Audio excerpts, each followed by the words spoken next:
حضرت ابن عباس رضی اللہ عنہ بیان کرتے ہیں کہ میں اپنی خالہ حضرت میمونہ رضی اللہ عنہا بنت حارث کے گھر سویا، جو کہ نبی صلی اللہ علیہ وسلم کی زوجہ تھیں، اور نبی صلی اللہ علیہ وسلم ان کی باری کی رات ان کے ہاں تھے۔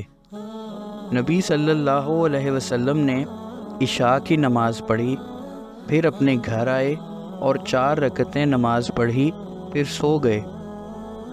اس کے بعد اٹھے اور فرمایا یہ بچہ سو گیا ہے، یا کوئی ایسا ہی کلمہ فرمایا جو اس سے ملتا جلتا تھا۔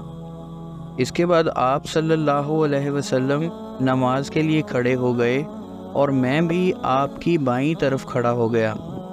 آپ نے مجھے اپنے دائیں طرف کر دیا اور 5 رکعتیں نماز پڑھی، پھر 2 رکعتیں نماز پڑھی۔